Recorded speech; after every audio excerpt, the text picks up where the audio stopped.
Olá, olá, seja muito bem-vindo ou bem-vinda ao meu canal. Eu sou Paulo Gustavo Tavares, naturólogo, e neste canal estamos aqui para conversar com você sobre saúde e desenvolvimento humano, temas que importam ao seu bem-estar. E hoje eu quero falar especialmente com você a respeito da relação entre o intestino, a saúde intestinal e as doenças autoimunes. Você já ouviu falar em doenças autoimunes? Você tem alguma doença autoimune ou conhece alguém que tenha doença autoimune? Se sim, já marque essas pessoas aqui, mande esse link para elas poderem ouvir um pouco mais de algo que importa à saúde delas. E se você não tem doença autoimune e, obviamente, não quer ter, então preste muita atenção e aproveite essas dicas e orientações para que você seja sempre saudável.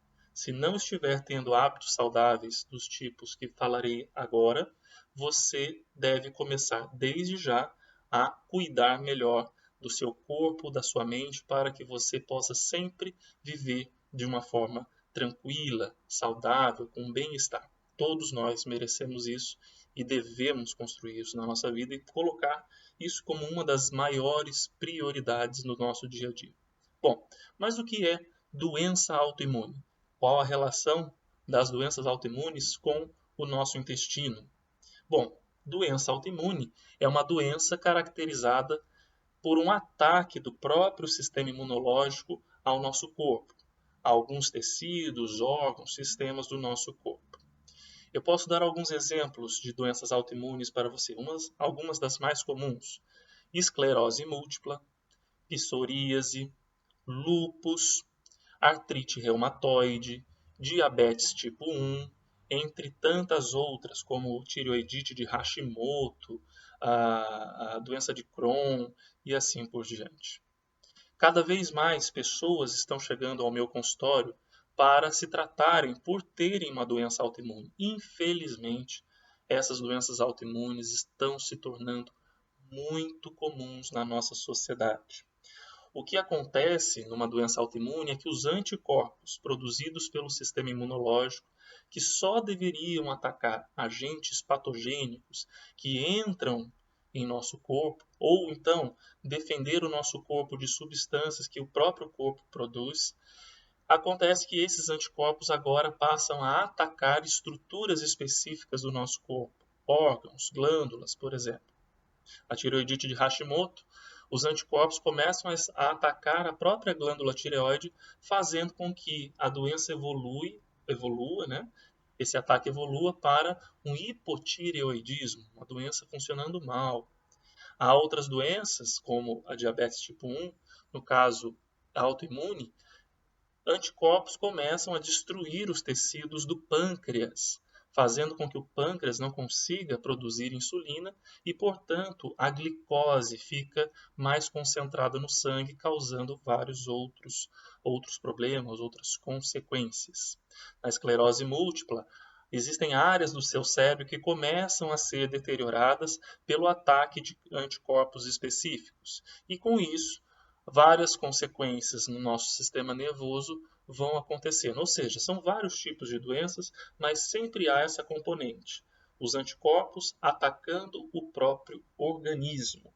O fato é que existem mais de 80 tipos de doenças autoimunes diferentes, porém, apesar de receberem nomes diferentes, a maioria delas tem sintomas semelhantes. Vou citar alguns sintomas para você. Por exemplo, dor abdominal ou cólicas abdominais, que podem ou não vir acompanhadas de a formação de gases em excesso, diarreia, constipação e assim por diante. E outros problemas de ordem digestiva também. Um sintoma muito comum entre essas muitas doenças autoimunes são as inflamações no nosso corpo. Depois vocês vão entender qual a relação disso com o intestino. As inflamações que vão gerar dores muito frequentes todos os dias nos músculos, nas articulações. Lembre-se da artrite reumatoide, as pessoas ficam com dores muito intensas nas articulações das mãos, entre outras partes. Outra sensação muito comum entre os portadores de doenças autoimunes é a sensação do cansaço, da fadiga crônica, da fadiga diária. A pessoa acorda fatigada, no final do dia ela está fatigada, os músculos não têm força, muitas vezes os músculos falham e as pessoas podem cair, por exemplo, ou não ter força para levantar um peso que antes ela conseguia levantar.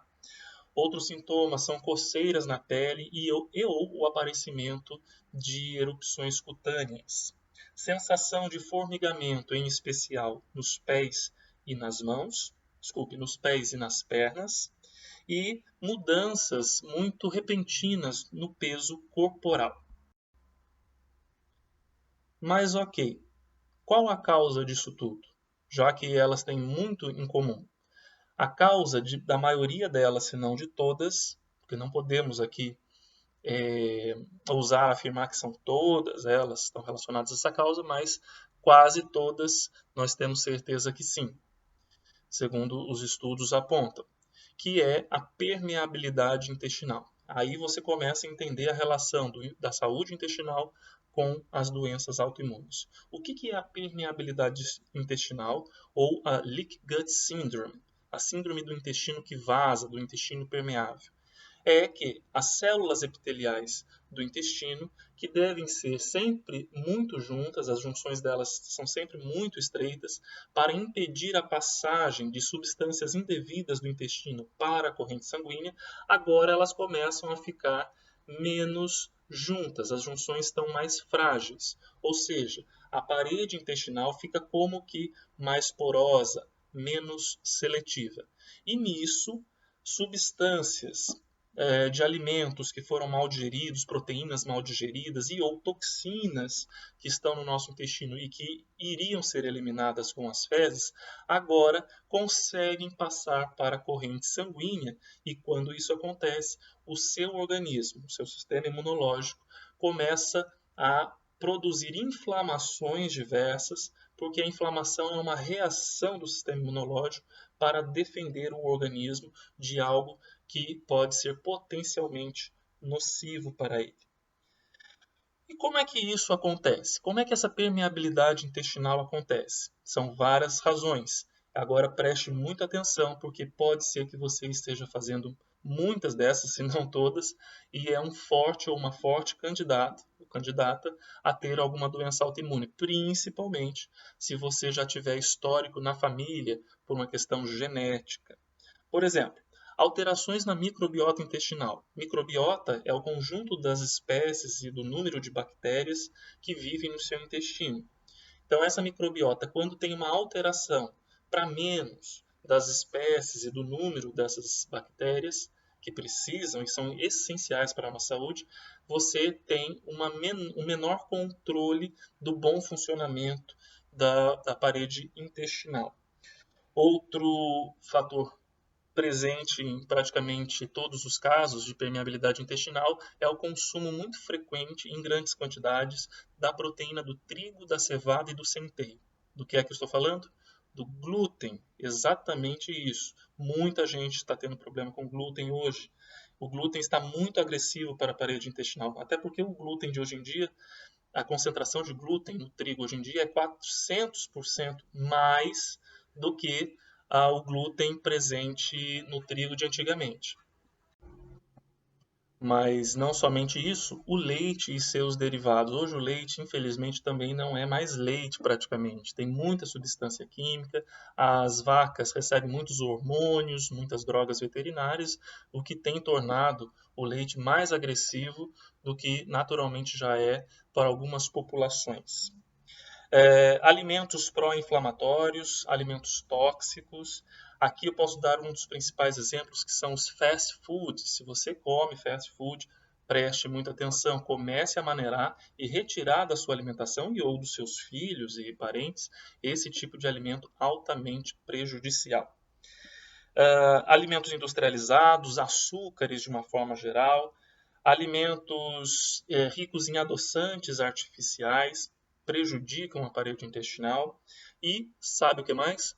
Estresse. Estresse crônico danifica o nosso intestino viabilizando o surgimento do Leaky Gut Syndrome, da síndrome do intestino permeável.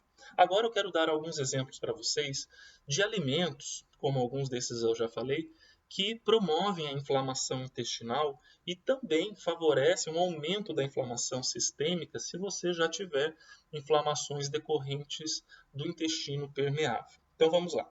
Carnes vermelhas são apontadas hoje pelos estudos como um dos tipos de alimentos muito inflamatórios.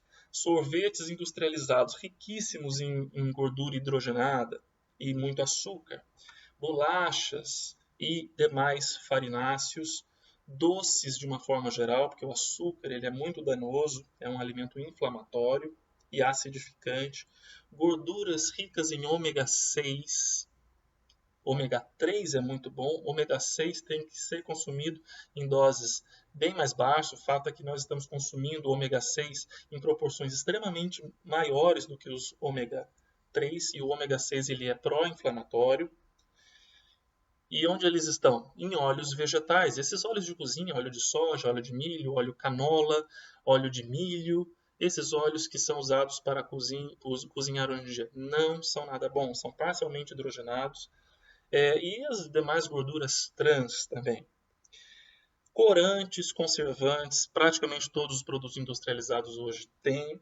Leite e seus derivados, como já falei. Carnes processadas ou embutidas, essas são péssimas. Inclusive, elas foram colocadas no mesmo grupo cancerígeno do cigarro pela Organização Mundial da Saúde. E bebidas alcoólicas, para a gente finalizar essa lista, existem outros, mas esses são muito frequentes e acredito que algo deles você consuma. Então, preste muita atenção com isso. As doenças autoimunes são doenças seríssimas e que têm prejudicado muito a vida das pessoas, muitos desconfortos, sofrimentos, dores, que podem ser evitados com uma melhor alimentação.